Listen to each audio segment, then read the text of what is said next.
ശബരിമല വിഷയവുമായി ബന്ധപ്പെട്ട് ഇപ്പോൾ സ്വർണ്ണപ്പാളി കടത്തിയ ഇത് തന്ത്രിക്ക് ജാമ്യം ലഭിച്ചു. തന്ത്രി പറഞ്ഞു അത് അന്ന് നട അടച്ചതുകൊണ്ടാണ്, അതിൻ്റെ ഒരു വിദ്വേഷമാണ് സർക്കാർ എന്നോട് കാണിച്ചത്, മനഃപൂർവ്വം പിടിച്ച് ഇതിൽ പങ്കാളിയാക്കുകയായിരുന്നു എന്നുള്ള രീതിയിൽ തന്ത്രി പറഞ്ഞു.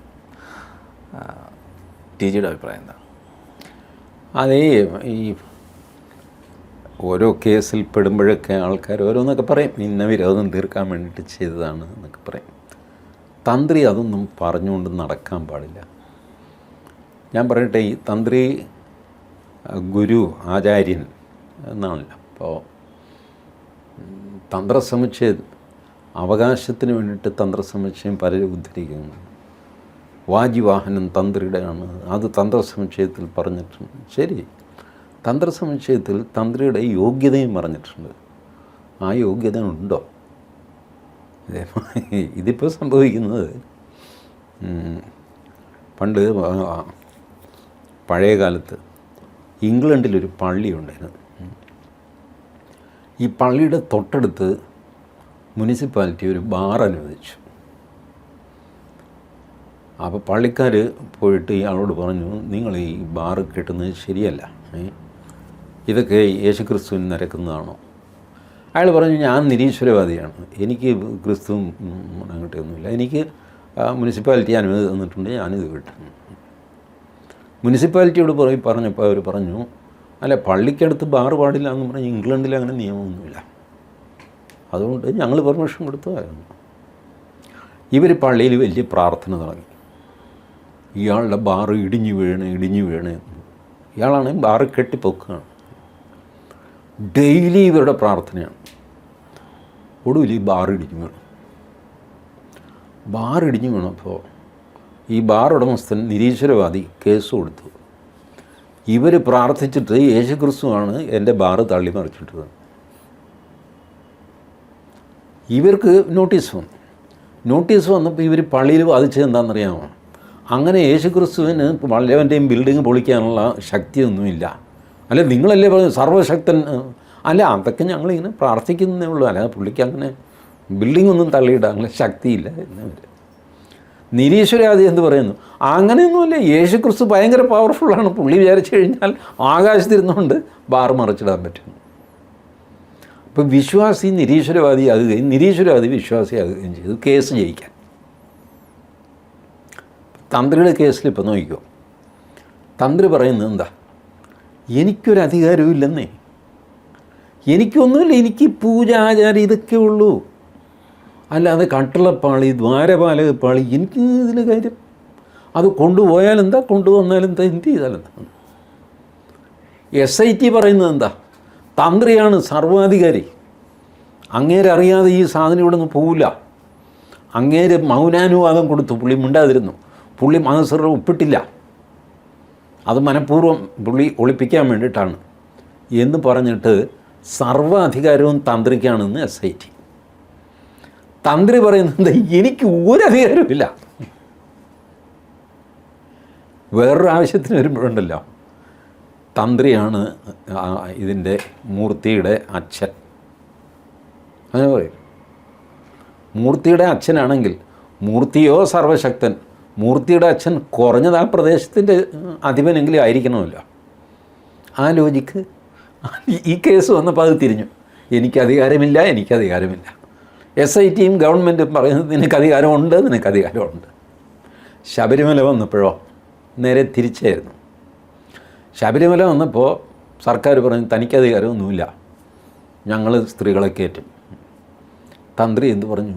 എനിക്കധികാരമുണ്ട്, അവർ കയറാൻ പാടില്ല, അവർ കയറിയാൽ ഞാൻ നടയടയ്ക്കും. തന്ത്രി ശ്രീധരൻപിള്ളയെ വിളിച്ചു ചോദിക്കുന്നു. സാധാരണ തന്ത്രി ഒരു തീരുമാനം എടുക്കുന്നത് ദൈവഹിതം നോക്കിയിട്ട് ആണ്. ശ്രീധരൻപിള്ള ഹിതം ആണ് ഈ കാര്യത്തിലെടുത്തത്. പുള്ളി ദൈവത്തോട് ചോദിച്ചില്ല. അതിനെന്താ പറയുന്നത്? ദേവഹിതം നോക്കിയില്ല, പിള്ളഹിതം നോക്കി. അപ്പോൾ പിള്ള പറഞ്ഞു അടച്ചിട്ട് ഒരു കുഴപ്പമില്ല, കണ്ടംപ്റ്റ് വരില്ല എന്ന്. വാസ്തവത്തിൽ കണ്ടംപ്റ്റ് വരും കേട്ടോ.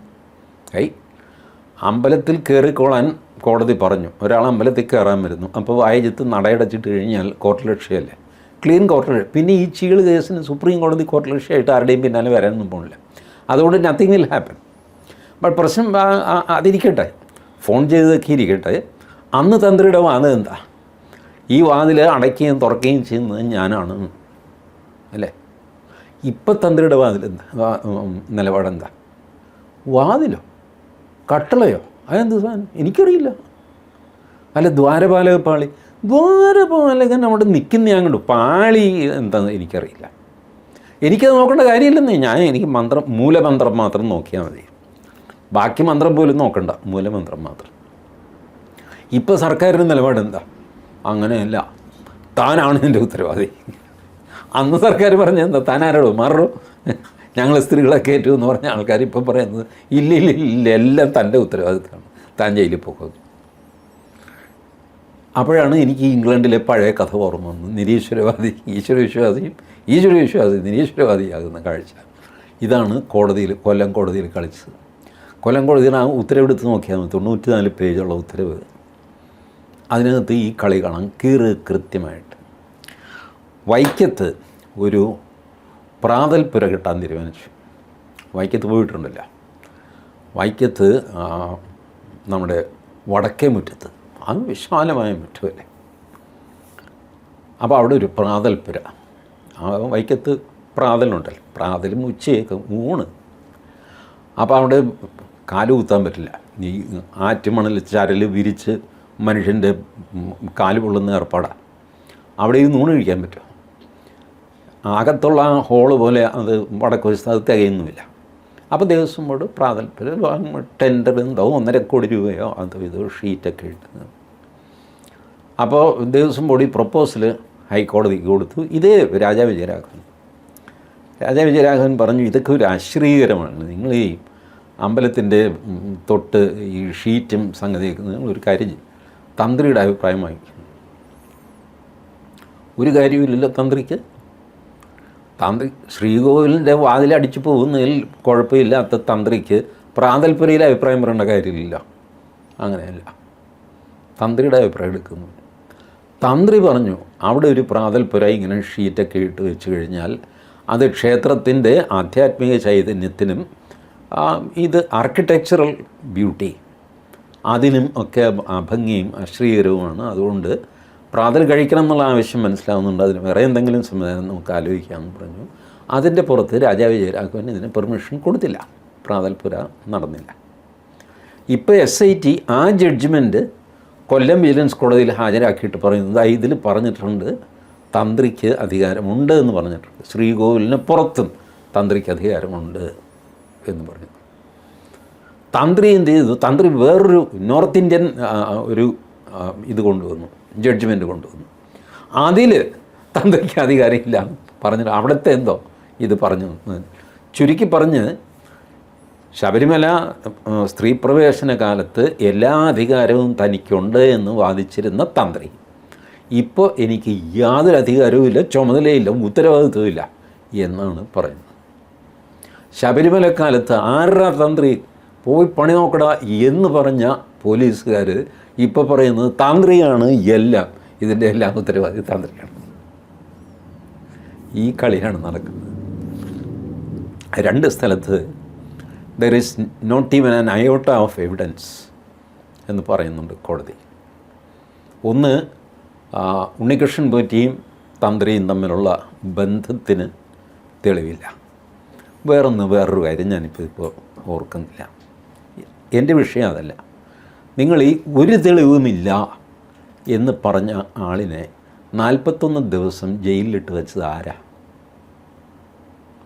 41 ദിവസം ജയിലിലിട്ടതിന് SIT സമാധാനം പറയണം? അല്ല, SIT അല്ല സമാധാനം പറയേണ്ടത്, കോടതിയാണ്. ജുഡീഷ്യൽ കസ്റ്റഡിയാണ് വൈജിത്ത്, പോലീസ് കസ്റ്റഡി അല്ലല്ലോ. ജുഡീഷ്യൽ കസ്റ്റഡി എന്നാണ് അതിനെ വിളിക്കുന്നത്. Why it is called judicial custody. ഇവർ ഈ മനുഷ്യനെ റിമാൻഡ് ചെയ്യണം, ഇങ്ങനെ പുറത്ത് പോയി കഴിഞ്ഞാൽ തെളിവ് നശിപ്പിക്കുക, അങ്ങനെ ചെയ്യുമ്പം ആ കള്ളനാണ്, കൊലപാതകമാണ്, ഭീകരനാണ്, ആറ്റം ബോംബും കൊണ്ട് നടക്കുന്നവനാണെന്നൊക്കെ പറഞ്ഞിട്ട് റിമാൻഡ് റിപ്പോർട്ട് എഴുതും. ഈ റിമാൻഡ് റിപ്പോർട്ടിൽ പ്രഥമ ദൃഷ്ട്യാ കാര്യമായ കഴമ്പുണ്ടെന്ന് തോന്നിക്കഴിഞ്ഞാൽ റിമാൻഡ് ചെയ്യും. റിമാൻഡ് ചെയ്താൽ അത് ജുഡീഷ്യൽ കസ്റ്റഡിയാണ്, കോടതിയുടെ കസ്റ്റഡി. കോടതിയുടെ വീട്ടിൽ കൊണ്ടുപോയി ഇയാളെ താമസിപ്പിക്കാൻ പറ്റില്ലല്ലോ, അതുകൊണ്ട് സബ് ജയിലിലേക്ക് വിടും. ഇതാണ് ജുഡീഷ്യൽ കസ്റ്റഡി. അവിടെ നിന്ന് പോലീസ് പറയും ഞങ്ങൾക്ക് ചോദ്യം ചെയ്യാനായിട്ട് 2 ദിവസത്തേക്ക് ഇയാളെ തരാം. 2 ദിവസവും തരാൻ പറ്റില്ല, 1 ദിവസം തരാം. 1 ദിവസത്തേക്ക് പോലീസ് കസ്റ്റഡിയിൽ വിടും. അപ്പോൾ അവർ പോലീസ് ക്ലബ്ബിലോ എവിടെയും കൊണ്ടുപോയിട്ട് ചോദ്യം ചെയ്തിട്ട് തിരിച്ച് ജയിലിൽ കൊണ്ടുവന്നാക്കും. വീണ്ടും ജുഡീഷ്യൽ കസ്റ്റഡി. മജിസ്ട്രേറ്റിൻ്റെയോ ഇപ്പോൾ കൊല്ലം വിജിലൻസ് കോടതിയുടെ കസ്റ്റഡിയിലാണ് തന്ത്രി 41 ദിവസം ഇരുന്നത്. ഒരു തെളിവുമില്ലാതെ കസ്റ്റഡിയിൽ വെച്ചത് എന്തിനാ? ആദ്യത്തെ 14 ദിവസം എനിക്ക് മനസ്സിലാവും, സാർ ഇവൻ പൂണ്ട കള്ളനാണെന്നൊക്കെ പറഞ്ഞ് എഴുതി കൊടുത്താൽ കള്ളനാണോ ഇല്ലെന്ന് നമുക്കറിയില്ലല്ലോ. അപ്പോൾ അതുകൊണ്ട് റിമാൻഡ് ചെയ്യും, ജുഡീഷ്യൽ കസ്റ്റഡി, സബ് ജയിലിൽ പോകും. 14 ദിവസം കഴിയുമ്പോൾ വീണ്ടും ഇയാളെ ഹാജരാക്കും, വീണ്ടും ഇവർ റിമാൻഡ് ചെയ്യണമെന്ന് പറയും. അപ്പോൾ ഏത് ജഡ്ജിയും വീണ്ടും 2 ആഴ്ചയായില്ല, ഇനിയിപ്പോൾ എന്താ? അല്ലല്ലല്ല, ഹിമാലയത്തിൽ ഇയാളുടെ ഒരു അളിയനിരിപ്പുണ്ട്, അയാളെ അന്വേഷിച്ച് ഞങ്ങളുടെ ആൾക്കാർ പോയിട്ടുണ്ട്, അയാളെ കൂടെ പിടിച്ചു കഴിഞ്ഞാൽ പിന്നെ ഇയാളെ വേണം നമുക്ക്, ഇപ്പോൾ വിട്ട് കഴിഞ്ഞാൽ ശരിയാവില്ല, ഇയാൾ ഹിമാലയത്തിൽ പോയിട്ട് പാര വയ്ക്കുന്നൊക്കെ പറഞ്ഞ് കഥയൊക്കെ പറഞ്ഞു. ശരി, 14 ദിവസം കൂടെ കൊടുത്തു, 28 ദിവസമായി. ഈ 41 ദിവസം എന്താ? 28 ദിവസം കഴിയുമ്പോഴെങ്കിലും ഇയാളെ വിടണ്ടേ? സാധാരണ ഇതിൽ ഏത് മനസ്സിലും ഞാനാണ് കൊല്ലം വിജിലൻസ് കോടതി ജഡ്ജിയെങ്കിൽ 28-നപ്പുറം ഞാൻ പോവില്ല. ഞാൻ പറയുന്നതിൽ യാതൊരു തെളിവുമില്ല. ഇതിനകത്ത് തെളിവില്ല എന്ന് കൺക്ലൂഷനൊന്നും അല്ല ഞാൻ എത്തുന്നത്. 28 ദിവസത്തിൽ കൂടുതൽ ജുഡീഷ്യൽ കസ്റ്റഡിയിൽ വയ്ക്കാൻ ന്യായം കാണുന്നില്ല, ഇതാണ്. അല്ലാതെ തെളിവില്ല എന്നല്ല. തെളിവുണ്ടാവാം, തെളിവ് മുഴുവനായിട്ടില്ലായിരിക്കാം, നിങ്ങൾക്ക് ഇനിയും ആൾക്കാരെ ചോദ്യം ചെയ്യേണ്ടി വരാം, കാര്യമൊക്കെ ശരി. ബട്ട് അതിൻ്റെ പേരിൽ ഈ മനുഷ്യനെ 1 മാസമായി ജുഡീഷ്യൽ കസ്റ്റഡിയിൽ ഇനി ഇയാളെ വെച്ചുകൊണ്ടിരിക്കാൻ പറ്റില്ല. അതുകൊണ്ട് സ്ട്രിഞ്ചൻ കണ്ടീഷൻ വെച്ച് ഞാൻ ഈ മനുഷ്യനെ വിടുകയാണ്. പത്തനംതിട്ട ജില്ലയിൽ കയറിപ്പോരുത്, ഒന്നുകൊന്നരാടം പോലീസ് സ്റ്റേഷനിൽ പോയി ഒപ്പിടണം, പാസ്പോർട്ട് സറണ്ടർ ചെയ്യണം, പാസ്പോർട്ട് ഇല്ലെങ്കിൽ ഒരു പാസ്പോർട്ട് ഉണ്ടാക്കിയിട്ട് അതുകൊണ്ടൊന്ന് സറണ്ടർ ചെയ്യണം, ഇങ്ങനെയൊക്കെ പറഞ്ഞ് കണ്ടീഷനൊക്കെ പറഞ്ഞ് ഇയാളെവിടെ സുഖമില്ലാത്ത ആളാണ്, ആണല്ലോ, 66 വയസ്സും ഒക്കെ ഉണ്ട്, ഇങ്ങനെ പറഞ്ഞു വിടാം. അല്ലാതെ ഈ മുഴുവൻ ഇതൊന്നും എഴുതി വയ്ക്കേണ്ട കാര്യമില്ല. കൊല്ലം വിജിലൻസ് കോടതി ചെയ്തിരിക്കുന്നത് തന്ത്രിയുടെ ജാമ്യാപേക്ഷ ആദ്യം പുള്ളി അങ്ങോട്ട് കോപ്പി പേസ്റ്റ് ചെയ്തു. ഇത് കഴിഞ്ഞ് SITയുടെ കൗണ്ടർ അഫിഡവിറ്റ് അത് മൊത്തം പുള്ളി കോപ്പി പേസ്റ്റ് ചെയ്തു. അപ്പോഴത്തേക്ക് പേജ് 45 മിനിറ്റായി. കാരണം ഇവരിങ്ങനെ വാദിക്കുമല്ലോ ഇഷ്ടം. എന്നിട്ട് പുള്ളിയുടെ കൺക്ലൂഷൻ തന്ത്രിയുടെ സ്റ്റേറ്റ്മെൻറ്റിൻ്റെ ഒരു പോർഷൻ എടുത്ത് വീണ്ടും കോപ്പി പേസ്റ്റ് ചെയ്തു. എന്നിട്ട് അത് ശരിയാണെന്ന് പറഞ്ഞിട്ട് പുള്ളിയുടെ സ്വന്തമായ 4 വാക്യം എഴുതി. തന്ത്രിയുടെ അടുത്തതെടുത്ത് കോപ്പി പേസ്റ്റ് ചെയ്തു, അത് ശരിയാണെന്ന്. ഇങ്ങനെ 94 പേജാക്കി മിടുക്കൽ. ഇപ്പോഴും ഞാൻ പറയുന്നത് കൊല്ലം വിജിലൻസ് കോടതി സത്യസന്ധമായിട്ട് മറുപടി പറയേണ്ടത് അദ്ദേഹമാണ്, ഇതിന് ഉത്തരം പറയേണ്ടത്. 41 ദിവസം, there is not even an iota of evidence, then why did you keep him for 41 days under your custody? Under your custody, it is judicial custody. ഇതിൻ്റെ സമാധാനം പറയേണ്ടത് പിണറായി വിജയനും അല്ല, രമേശ് ചെന്നിത്തലയും അല്ല. ഇതിന് സമാധാനം പറയേണ്ടത് കൊല്ലം വിജിലൻസ് കോടതിയാണ്. If he so innocent. So ഞാനിതൊരു തമാശയായിട്ട് കാണുന്നു. കാരണം ഇതിനകത്ത് തന്ത്രിയുടെ ആധ്യാത്മികത വട്ടപൂജയാണ്. That's gone. ഞാൻ തുടക്കത്തിലേ പറഞ്ഞിരുന്നു, തന്ത്രസമുച്ചയം വലിയ അടിസ്ഥാന ഗ്രന്ഥമാണല്ലോ. തന്ത്രസമുച്ചയത്തിൻ്റെ ആദ്യത്തെ ശ്ലോകത്തിൽ ഗുരുലക്ഷണം പറയുന്നുണ്ട്, തന്ത്രിയുടെ യോഗ്യതയെപ്പറ്റി അതിൽ പറയുന്നുണ്ട്. അതിലെ യോഗ്യതയുള്ള എത്ര തന്ത്രിമാരുണ്ട് കേരളത്തിൽ? അപൂർവം കാണും കേട്ടോ. ഞാൻ കണ്ടിട്ടില്ല എന്ന് വിചാരിച്ചിട്ട് അങ്ങനത്തെ ആൾക്കാരില്ല എന്നൊന്നും പറയാൻ ഞാൻ തയ്യാറില്ല. ഉണ്ടാവും. അവരെ ആർക്കും അറിയില്ല, അവർക്ക് ടി വിക്കാർക്കും അറിയില്ല, ഭക്തന്മാർക്കും അറിയില്ല, ആർക്കും അറിയില്ല. പക്ഷേ ഈ തന്ത്രി ഇദ്ദേഹം അറസ്റ്റിലായ ദിവസം അദ്ദേഹം പറയണമായിരുന്നു, ഞാൻ തന്ത്രം ഒഴിയുന്നു, മതി, ഇനി ഈ ജന്മം എനിക്ക് ഒരു സ്ഥലത്തും തന്ത്രം വേണ്ട, ഞാൻ അശുദ്ധനായി, കാരാഗ്രഹത്തിലായി, ഫിനിഷ്, എനിക്കിനി വേണ്ട. നമ്പർ 2, നിങ്ങളുടെ ആധ്യാത്മികതയിൽ നിങ്ങൾക്ക് വിശ്വാസമുണ്ടെങ്കിൽ നിങ്ങൾ പറയണം, എനിക്ക് ജാമ്യം വേണ്ട, ഞാൻ ജാമ്യാപേക്ഷ മൂവ് ചെയ്യുന്നില്ല, കോടതി വിടുമ്പോൾ വിട്ടോട്ടെ. കേരളം മൊത്തം എണീറ്റ് നിന്ന് കൈയടിക്കും തന്ത്രിക്ക് ആ ആധ്യാത്മികതയുടെ മുമ്പിൽ. പക്ഷേ അത് പറയണമെങ്കിൽ അത്ര ആധ്യാത്മിക ശക്തി ഉള്ളിൽ വേണം. അതുണ്ടോ ഇദ്ദേഹത്തിന്?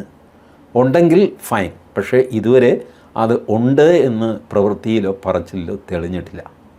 അതാണ് ഇതിൻ്റെ ദുഃഖകരമായ ആ ഒരു വശം.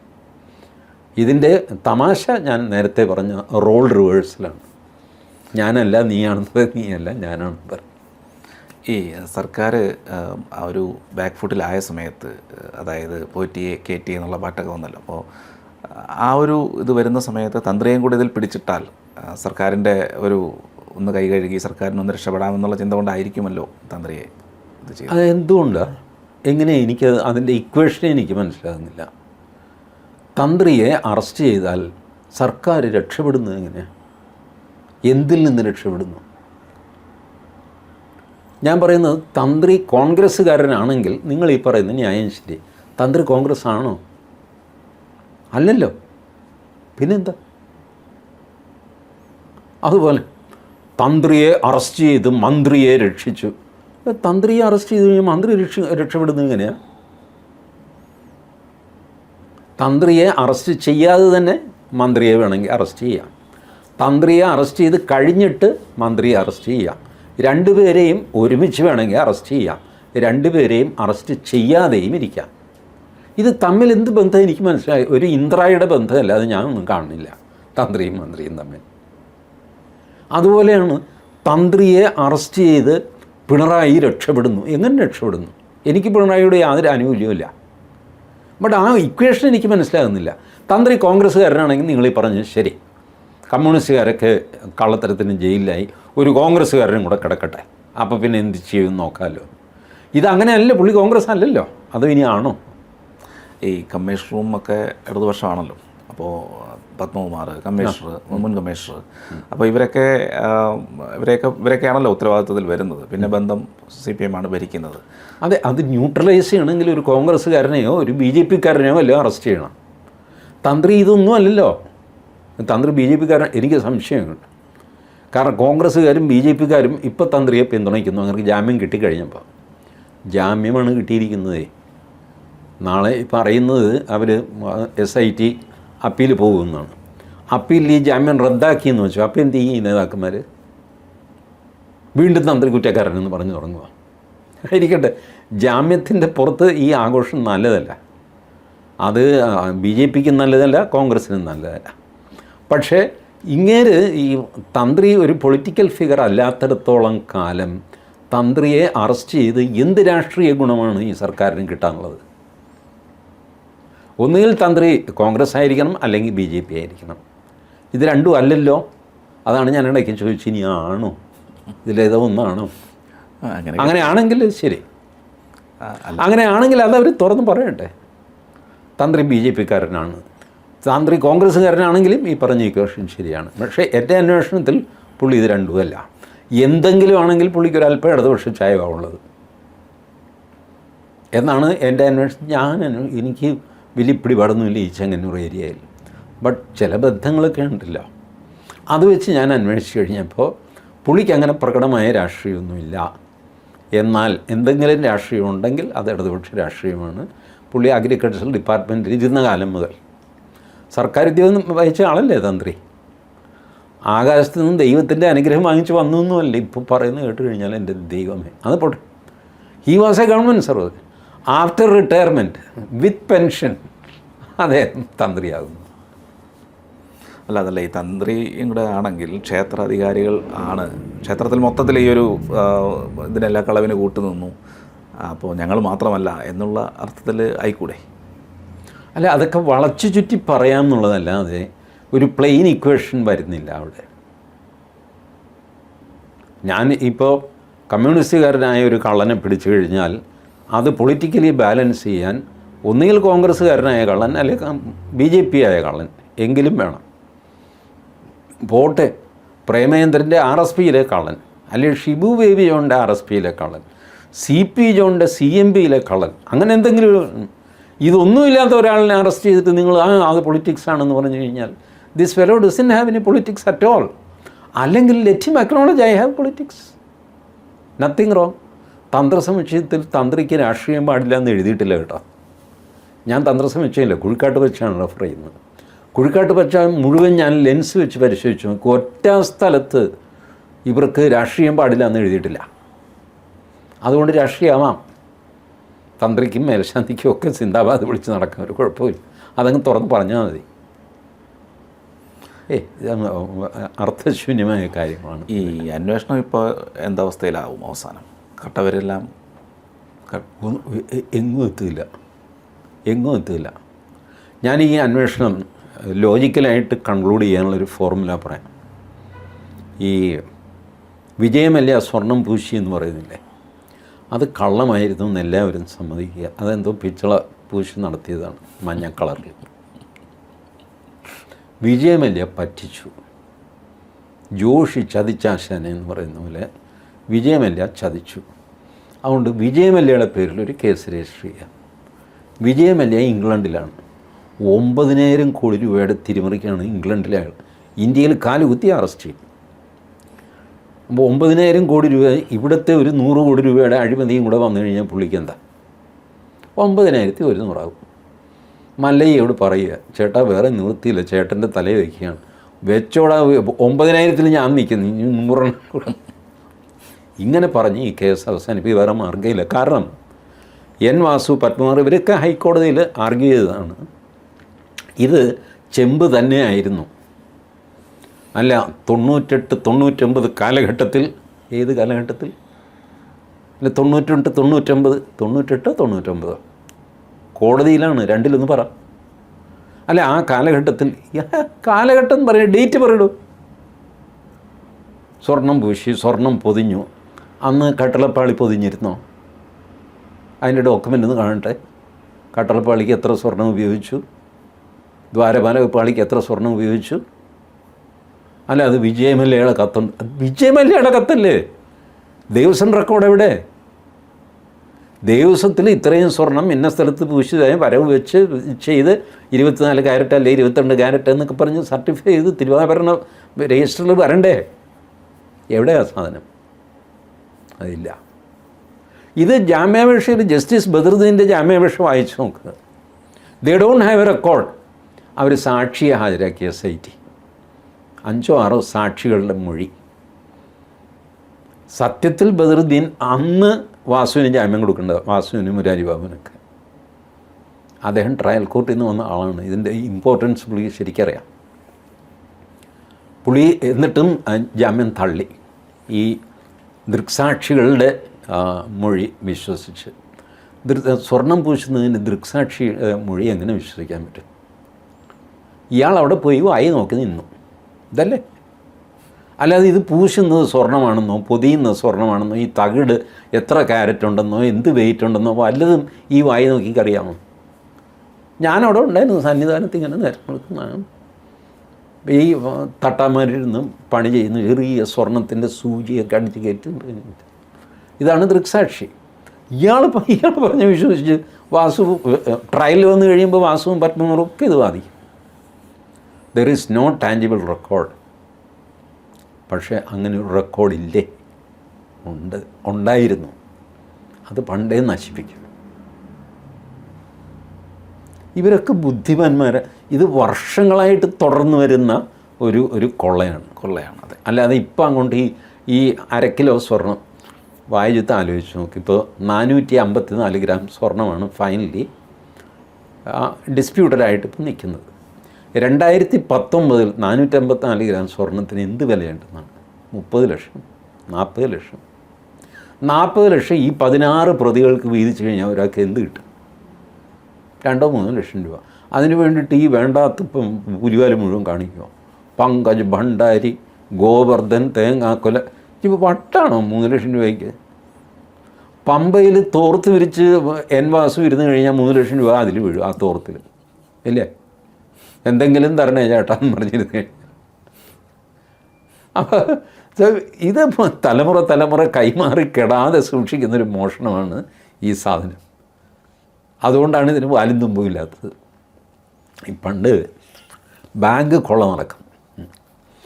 ബാങ്ക് കൊള്ള നടക്കുമ്പോൾ രാവിലെ വാച്ച്മാൻ വന്ന് ബാങ്ക് ഷട്ടർ തുറക്കുമ്പോഴാണ് എല്ലാം കുത്തിപ്പൊളിച്ചൊക്കെ ഇട്ടിരിക്കുന്നു, സേഫും ഒക്കെ. കുറേ കാശ് കിടക്കുന്നു, കുറേ പോയിരിക്കുന്നു. ഉടനെ മാനേജർക്ക് ഫോൺ ചെയ്യും, സാർ എല്ലാം മോഷണം പോയി, ഞാൻ വരികയാണ്. മാനേജർ വരും, നോക്കി കഴിയുമ്പോൾ വശപ്പശാണ്. പുള്ളി പറയാൻ ഷട്ടർ ഇടറ. എന്നിട്ട് ഈ റെക്കോർഡ് ബുക്കെല്ലാം, അന്ന് കമ്പ്യൂട്ടറിലല്ല, ബുക്കെല്ലാം കൂട്ടിയിട്ട് കത്തിക്കും. ഈ കത്തിക്കുന്ന എങ്ങനെ, ബാക്കി അവിടെയുള്ള നോട്ടുണ്ടല്ലോ അത് മാനേജരും ഈ വാച്ച്മാനും കൂടെ എടുത്തു. റെക്കോർഡ് മുഴുവൻ കത്തിപ്പോയി. കള്ളന്മാർ റെക്കോർഡ് കത്തിച്ചു. എന്ത് ചെയ്യാൻ പറ്റും? എത്ര ഉണ്ടായിരുന്നു, എത്ര പോയി, എത്ര വന്നു, ഒന്നുമില്ല. ഇതാണ് ശബരിമലയിൽ സകല റെക്കോർഡും ഇവർ നശിപ്പിക്കും. ഞാൻ ഒരു കാര്യം പറയാം. ജസ്റ്റിസ് KT ശങ്കരൻ ഇതിൻ്റെ കണക്കെടുക്കാൻ, പലരും മറന്നുപോയി ആ സംഭവം. ജസ്റ്റിസ് KT ശങ്കരൻ ഈ സ്വർണത്തിൻ്റെ കണക്കെടുക്കാനായിട്ട് ശബരിമല ഒരു പക്ഷേ എന്തൊക്കെയാണ് അതിൻ്റെ ജൂറിസ്ഡിക്ഷൻ എനിക്കറിയാം. എനിക്ക് തോന്നുന്നു ആറന്മുള വരെ, കാരണം ഇവരുടെ സ്ട്രോങ് റൂം ആറന്മുളയിലൊക്കെ ഉണ്ട്. He is taking stock of things. ആ റിപ്പോർട്ട് വരട്ടെ. അതായിരിക്കും ഒരു പക്ഷേ ഏറ്റവും സ്ഫോടനം ഉണ്ടാക്കുന്ന റിപ്പോർട്ട് ജസ്റ്റിസ് KT ശങ്കരൻ്റെ റിപ്പോർട്ടായിരിക്കും. അതിന് എത്ര പേര് സമാധാനം പറയേണ്ടി വരും എന്നെനിക്ക് അറിഞ്ഞുകൂടാ. But that is going to be a big explosive report. അതെപ്പോൾ വരും? അത് ടൈം ലിമിറ്റ് ഉണ്ടോയെന്നറിയില്ല അതിന്. ഫസ്റ്റ് ഓർഡർ, ജസ്റ്റിസ് രാജാ വിജയരാഘവൻ്റെ ഫസ്റ്റ് ഓർഡർ, ഇത് FIR രജിസ്റ്റർ ചെയ്യണമെന്നൊക്കെ പറഞ്ഞിട്ട് ഇതിന് വേറെ SSR നമ്പറൊക്കെ കൊടുത്തിട്ട് പുതിയ കേസാക്കി പോസ്റ്റ് ചെയ്യാൻ രജിസ്ട്രിക്ക് ഓർഡർ കൊടുത്തു. അതിൻ്റെ കൂടെയാണ് ഈ justice KT Sankaran will take stock of the gold, silver, other items. അപ്പോൾ അതിൻ്റെ ടൈം ലിമിറ്റ് ഉണ്ടായിരുന്നു എന്ന് എനിക്ക് ഓർമ്മയിൽ, എടുത്ത് നോക്കണം. Anyway that will come one day. നോക്കിക്കോ, വെച്ചിട്ടുണ്ട് എല്ലാവരും. അതൊക്കെയാണ് വേണമെങ്കിൽ അയ്യപ്പൻ്റെ പ്രവൃത്തിയായിട്ട് കാണേണ്ടത്. അല്ലാതെ വെറുതെ പോയി ഒരുത്തൻ്റെ തലയിൽ തേങ്ങ വീണ് അയ്യപ്പൻ പണി കൊടുത്തു എന്നൊക്കെ പറഞ്ഞ് ദാറ്റ്സ് ചീപ്പ്. അയ്യപ്പൻ അങ്ങനെ ഇവരുടെ പിന്നാലെ നടന്ന് ഉപദ്രവിക്കുന്ന ആളൊന്നുമല്ല. ഈ എനിക്ക് തോന്നുന്ന കാലങ്ങളായിട്ട് ദേവസ്വം ബോർഡ് നടക്കുന്നത് കൊള്ള തന്നെയാണ്. ശബരിമലയിൽ മാത്രമല്ല, എല്ലാ ക്ഷേത്രങ്ങളിലും ഇതിൻ്റെ ഓഡിറ്റ് റിപ്പോർട്ടില്ലല്ലോ. ഇപ്പോഴും ഹൈക്കോടതി പോലും ഓഡിറ്റ് റിപ്പോർട്ട് ചോദിക്കുന്നില്ല. ശ്രദ്ധിച്ചിട്ടുണ്ടോ എപ്പോഴെങ്കിലും? Where is your audit report? Annual audit report വേണ്ടേ? ഓഡിറ്റഡ് ബാലൻസ് ഷീറ്റ് അതില്ല. അത് ഇവിടെ മാത്രമല്ല, കള്ളത്തരം ഗുരുവായൂർ, ശബരിമലയെ വെട്ടിക്കുന്ന കള്ളത്തരം ഗുരുവായൂരിന്നൊരു ദിവസം പുറത്ത് വരും. ഹൈഡ്രജൻ ബോംബാണത്. ഭീകരമായ കള്ളത്തരം. മലബാർ ദിവസം പിന്നെ പറയുകയും വേണ്ട. നാഥനില്ല കളരി പോലെയുള്ള ഓപ്പറേഷൻസാണ്. So every single pie in the temple is being misappropriated. പിന്നെ ഇതെങ്ങനെ നടക്കുന്നു? ഭക്തന്മാർ പിന്നെയും കൊണ്ടുചെന്ന് ഇടുന്തോറും ഇവർ എടുത്തുകൊണ്ട് പോകുന്നു. ഇപ്പം ശബരിമലയിൽക്കുണ്ട്. ചുമ്മാ ഹൈക്കോടതി ഒന്ന് കണ്ണോടിച്ച് കഴിഞ്ഞപ്പോഴാണ് നെയ്യ് വിൽക്കുന്നു, അപ്പം വിൽക്കുന്നു, അരവണം വിൽക്കുന്നു, കാശ് ചുമ്മാ എടുത്തുകൊണ്ട് പോകുന്നു, മണി ഓർഡർ ചെയ്യുന്നു. ഡെയിലി 1700 രൂപ വെച്ചെടുത്ത് മണി ഓർഡർ ചെയ്യുന്നു പമ്പ പോസ്റ്റ് ഓഫീസിൽ നിന്ന്. ഹൈക്കോടതി ചോദിച്ചത് എന്താണ്, ഒരു ദിവസം എത്ര മണി ഓർഡർ? ഹൈക്കോടതി ഉത്തരവിട്ടു. പമ്പ പോസ്റ്റ് ഓഫീസിൽ നടന്ന ഡീലിങ്സ് മുഴുവൻ, റെക്കോർഡ് മുഴുവൻ എടുക്കുന്നു. അത് കേന്ദ്ര സർക്കാരിൻ്റെ അവിടെ മണി ഓർഡർ രജിസ്റ്റർ ഇങ്ങനെ. അവരോട് ചോദിക്കുമ്പോൾ അവർ എന്താണെന്നറിയാമല്ലോ സാറ്, ഡെയിലി ഒരാൾ വന്നിട്ട് 1700 രൂപ മണി ഓർഡർ അയക്കും. അവർക്ക് നിയമം അനുസരിച്ച് ഞങ്ങൾ അയക്കില്ല എന്ന് പറയാൻ പറ്റുമോ? ഫോം ഫില്ല് ചെയ്ത് കൊടുത്തു കഴിഞ്ഞാൽ മണി ഓർഡർ അയക്കണം. ഓരോരുത്തരും 1700 രൂപ വെച്ച് എത്ര മണി ഓർഡറാണെന്നറിയാം. ഇത്ര വലിയ മണി ഓർഡറിൻ്റെ കെട്ട് ഒരു ദിവസം. ഇതൊക്കെ പുറത്തു വന്നത് ഇപ്പോഴാണ്. ഇനി പുറത്തു വരാത്ത എത്രയോ വലിയ കള്ളങ്ങൾ. എത്ര വലിയ കള്ളങ്ങൾ. ആ അയ്യപ്പ സംഗമം ഭൂലോക കള്ളത്തിനല്ലേ. പിന്നെ ആ K. ജയകുമാറിൻ്റെ വാക്സാമർത്ഥ്യം കൊണ്ട് പുള്ളി നേടിക്കൊള്ളുമ്പോൾ പത്രക്കാരുടെ മുമ്പിൽ അതല്ലേ ഇത് എന്നൊക്കെ ചോദിച്ചൊരു ചിരിയൊക്കെ തിരിച്ചിട്ട് അത് നോക്കാം. പുള്ളി ആദ്യം ഒരു കമ്മിറ്റി വെച്ചു. 17-ാം തീയതി കമ്മിറ്റി കൂടുന്നു. 17-ാം തീയതി കമ്മിറ്റി കൂടി, കമ്മിറ്റിയുടെ ഇടയ്ക്ക് നിന്ന് പുള്ളി വന്നിട്ട് മാധ്യമങ്ങളെ കാണുന്നു. കമ്മിറ്റി മുഴുവനായിട്ടില്ല. ഒരു സ്പെഷ്യൽ ടാസ്ക് ഫോഴ്സ് ഉണ്ടാക്കിയിട്ടുണ്ട്. അവരുടെ റിപ്പോർട്ട് 27-ാം തീയതി വരും. ആ റിപ്പോർട്ട് വരുമ്പോൾ ഞാൻ നിങ്ങളോട് കൂടുതൽ പറയാം. ഒരു ടാസ്ക് ഫോഴ്സ് ഉണ്ടാക്കിയിട്ടുണ്ട്. ആ ടാസ്ക് ഫോഴ്സിൻ്റെ റിപ്പോർട്ട് 27-ാം തീയതി വരും. അപ്പോൾ ഞാൻ കൂടുതൽ അതേപ്പറ്റി പറയാം. അത് ശരി, റൈറ്റ്, ഓക്കെ, കഴിയും. അത് എല്ലാം ചേർത്തിട്ട് അങ്ങ് നൈസാക്കി അങ്ങ് തേച്ച് മിനുക്കി വിടുകയാണ്. അതിനു വേണ്ടിയിട്ടാണ് ഒരു പക്ഷേ അദ്ദേഹത്തെ അവിടെ വെച്ചിരിക്കുന്നത്. ജോലി അതാണല്ലോ. ഏതായാലും ഒരു കാര്യം ഞാൻ പറയാം, എൻ്റെ പേഴ്സണൽ അഭിപ്രായത്തിൽ ഈ കേസ് എവിടെയെങ്കിലും എത്തും എന്ന് ഞാൻ കരുതുന്നില്ല. ആർക്കെങ്കിലും ശിക്ഷ കിട്ടുമെന്ന് ഞാൻ കരുതുന്നില്ല. ഇനി അഥവാ കിട്ടുകയാണെങ്കിൽ ഈ പറഞ്ഞ ലോവർ ലെവൽ ഓഫീസേഴ്സിന് എന്തെങ്കിലും അവരുടെ കൃത്യം എൻട്രി സംഗതി ഒപ്പൊക്കെ ഉണ്ടാവില്ല. അപ്പോൾ അവരെ പിടിക്കാൻ എളുപ്പമാണ്. അതുകൊണ്ട് ചിലപ്പോൾ സംഭവിച്ചെന്ന് വരാൻ. ഈ ഹയറപ്സ് എന്ന് പറയുന്നത് പത്മകുമാർ അടക്കമുള്ളവർ ഒന്നും ചെയ്യാൻ ഇപ്പോഴത്തെ അവസ്ഥയിൽ തെളിവുണ്ടെന്ന് ഞാൻ കരുതുന്നില്ല. ഇപ്പോഴത്തെ അവസ്ഥയിൽ ഇനി എന്തെങ്കിലും ഈ പറഞ്ഞ പോലെ ജാംഷഡ്പൂരിലോ അവിടെ കൊണ്ടുപോയിട്ട് ടെസ്റ്റ് ചെയ്യുന്നു, അത് ചെയ്യുന്നു ഒക്കെ ആയിട്ടൊരു ഫുൾ പ്രൂഫ് കേസ് ഡെവലപ്പ് ചെയ്ത് കൊണ്ടുവരികയാണെങ്കിൽ at that time you will say. But as of now SITക്ക് കുറ്റപത്രം കൊടുക്കാൻ പറ്റിയിട്ടില്ലെന്നേ. അതിൽ കൂടുതൽ എന്തെങ്കിലും പറയണം.